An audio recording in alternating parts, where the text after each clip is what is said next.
Jesus, you will not go blind. You will not lose your sight. Whoever that person is, whoever that person is, I release you now. I release you now. I release you now. I release you now. I release you now. I release you now. I release you now. I release you now. I release you now. I release you now. In the name of Jesus.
Holy Ghost, move.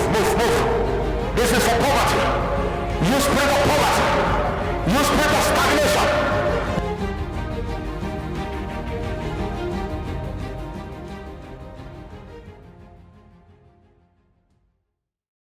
Viewers all over the world, we are here in Kempton Park in Birchley at the home of Mrs. Mpala, who's going to be sharing a very powerful testimony of healing. You know, there is no case that our God cannot heal. No matter how minor or severe your case may be, it still shows that He is indeed Jehovah Rapha, the Lord who heals our disease. Now picture this, you're a young woman, you just got married. 4 months into your marriage, here you are, you've got these boils that just are an unending, excruciating torment to your life. You know, her story, when I was just preparing myself to sit down and talk to her, it just showed me her strength as a woman. But most importantly, it showed me that there is a God who is able to heal no matter the sickness or disease you may be facing. You know, she just got married. And then she had excruciating boils. She goes to the doctor. They give her medication, antibiotics, for 2 weeks. They give her more antibiotics for 6 months and more antibiotics for 12 months. Now you can just imagine for 3 years you're living with this situation. You just got married, but you cannot even enjoy your married life just because of this affliction. But we're going to go inside and speak to her and find out from her, how has this journey been like, and what I'm hoping and believing that God will do for you as you're watching. You could be lying in bed, sick. You could be also relating to her story. But if God could do it for Mrs. Mpala, definitely there's no doubt about it. God can also do it for you. So let's go inside and speak to her. Hi, Mrs. Mpala. How are you? I'm fine. I'm good, thank you. Can we come in? Yes, come in. Thank you. Viewers all over the world, I'm so excited to be sitting down with Mrs. Sharon Mpala, a young, beautiful woman, you know, who's a God-fearing woman, who just, you know, welcomed us into a beautiful home to share her powerful testimony. When Jesus died on the cross, you know, we have a healer. He is Jehovah Rapha, the Lord who heals all our diseases. There is no disease that He cannot heal. It could be sinuses. It could be headaches. It could be migraines. In this case, it was a case of boils. Now, for the benefit of those who don't know what is a boil is a skin infection that starts in a hair follicle and then it later turns red. The bump can worsen rather, in the next 5 to 7 days. And that bump is actually very excruciating, but I'm not an expert. She's here to tell us because she lived that life for 3 years. Mrs. Mpala, thank you so much for welcoming us into your beautiful home. It was an honor for us, when we heard that you just wanted to share what God has done in your life. I was looking at your story, how God has been faithful. 3 years suffering with this affliction. Had it not been the bishop who could actually, we thank God for our bishop, because God revealed to him in one of the services that this was not a case of boils. Yes, it was manifesting in a form of boils, but it was an affliction. It was an attack. We need men of God in this era who are able to see beyond, because you can be, like in her case, she was busy taking antibiotics, creams. They would prescribe antibiotics for 2 weeks, prescribed more antibiotics for another 6 months, and prescribed more for another 12 months. Now imagine what that is doing to your body. You're just on medication forever. It gets tiring to always be popping a pill. But I'm not here to talk. She's here to tell us her story. Now, Miss Sharon, who is Sister Sharon? We always see a church, beautiful. I know one thing I've picked up about you, you're a God-fearing woman, you like to take care of yourself. But who is Sharon beyond what we normally see in service? Hi, everyone. My name is Sharon Todzai, and I'm married to Dee Mpala. We've been together for 8 years. I grew up in Zimbabwe. I'm a Zimbabwean. I'm the first one. We are 4 girls. And my sister, I've got 3 sisters, no boys at all. It's only girls. Mm-hmm. So, yeah, it's just a girl family. My sister who comes after me, she's got a child. Mm-hmm. And she's not married. She wanted to get married, but along the lines, I don't know what really happened. Mm-hmm. Like, in my mother's family, I think there's an anti-marriage spirit. Because I remember, for me, when I wanted to get married, it wasn't easy. Mm-hmm. It took us years, I think 4 years actually, for my lobola to be paid. Mm-hmm. And then finally, by the grace of God and the covering that we have in our church, Christ Ambassadors Church, I finally got married. The lobola was paid and we wedded. Okay, I remember when my husband wanted to pay the lobola, one thing led to the other. Like when we planned to say, okay, we want to go and do ABCD to pay the lobola and stuff, things would happen and would end up using the monies, or sometimes we won't get paid on time. We wouldn't get paid at all. I remember when we were planning for the wedding, for the white wedding, we paid for almost half of the things, I think 6 months before the wedding.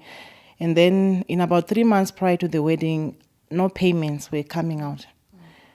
So it was a bit of a challenge, but then we kept on believing and praying to God, because God does miracles and we believe in Him that we are His. So we knew who we were, and we just continued praying, and then God finally released some finances, and then we finally paid up for everything. But it wasn't easy planning for the wedding and the lobola either. It wasn't that easy for me, for my getting married. We started coming to Christ Ambassadors Church in 2010, if I'm not mistaken, late 2009 or early 2010.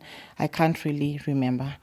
It was my husband's friend who invited us to Christ Ambassadors. So the first day, it was my husband only who went to church, because I was heavily pregnant by then. The bishop located him, and then they were praying for people. He was praying for people, and then the bishop said, we can't pray for you without your wife, so you should come and get your wife first before I can pray for you. We then made an appointment, and then we went together to the bishop's office. We had a chat with him, and I was so surprised that on our first day, I don't know him, he doesn't know me, but he was telling me deep things that I already knew. So I just knew then and then that there was God in that church. So that's our journey from Christ Ambassadors, and then from then we started going to Christ Ambassadors Church, and we've been going there for the past 8 years. Like I said earlier, it wasn't easy planning for the wedding itself. I remember one incident. We wanted to buy my husband's suit. So we got to the shop, and then he saw what he wanted, but they couldn't get a size for him. So they offered to make it from scratch, a tailor-made suit. So they took his measurements and all. And then the next thing, we are going there. It was something else. It was a nightmare from what we had seen. And the lady refused to reimburse us the money, even though we didn't like the suit. And then we ended up like using money double on things that we wanted to do. It was just things coming up that would just take away the money that we had planned for something. So we ended up going to someone else to do the suit, and it was worse. But we just ended up going along with that one because we were using a lot of money on one item. And to finish off paying for the venue, it was something else as well, because our payments were not coming out. We went for months without no payments coming out. But eventually God came through for us, and everything went according to plan. Come the day of the wedding, everything was perfect, and we actually had more guests, more than we expected. So it was a full house, and I remember we ended up paying more money after the wedding, because I think we had over 120 extra guests. Yeah. So everything else went well. The wedding was fine. Everything went well. And then we continued with our life after the wedding and all. Actually, the first day when I saw the boy, I didn't put it to my head that it might be something. I just thought that maybe it's something random. Or maybe it's an infection. Of course, it's an infectious disease. So I thought maybe probably I got a germ or from somewhere. So I didn't put my mind into it. I just ignored it. I just used a cream that I had in the house, and I took painkillers to just kill the pain, because it was so painful, because it was under my breast. So I think after a week, it then started to drain. Then I'm like, okay, it's gone. I think after 2 or 3 days, another one came out. So I was just getting too many theories from people saying that maybe you didn't drain it properly, so that's why it's reoccurring and all. So I'm like, okay. I just started treating it the same way I treated the other one. But surprisingly, the more I tried to use the creams and taking the painkillers and all, the more they would come out. So they would come out in 3s, in 4s, and they would grow so big. Until my husband said we should consult a doctor. So I went to the doctor. I explained what I was going through, how it started and all. Then he gave me antibiotics for 2 weeks. So I took the antibiotics. As I continued taking them, there was no change. It's like the more I take the antibiotics, the more they would come out. It's like the antibiotics were fertilizing them, so they just kept on coming out. So I decided to go back to the doctor again. I explained to him that these things are still coming out.